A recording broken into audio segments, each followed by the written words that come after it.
bonsoir à tous. Aujourd'hui lundi 3 avril 2023, bienvenue sur ces flashs d'informations sur Malik Nafali Show.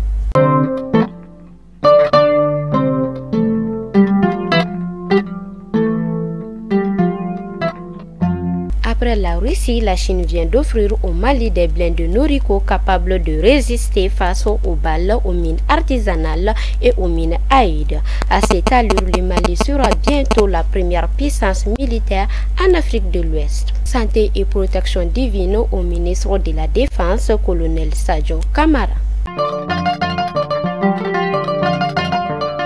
La récente nomination entre l'Arabie Saoudite et l'Iran, succès des diplomaties chinoises, est une nouvelle illustration de la transformation des rapports de force internationale qui révèle et accélère la guerre en Ukraine.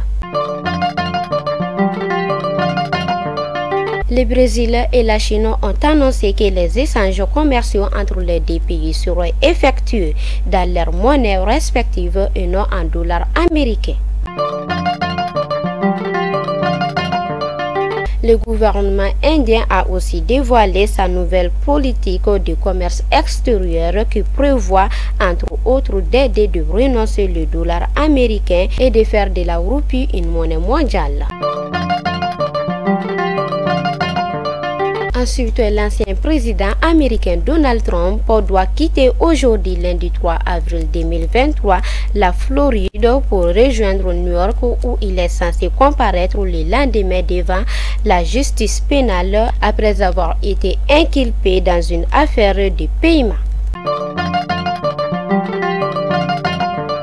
Et enfin, les sanctions occidentales ont eu des effets positifs sur l'économie russe. Selon un expert béninois, grâce à elle, les autorités russes ont compris le rôle que le continent africain peut jouer dans le renforcement de l'économie russe. Fidèles abonnés de Malik Nafali Show, c'était l'information du jour et à demain, Inch'Allah.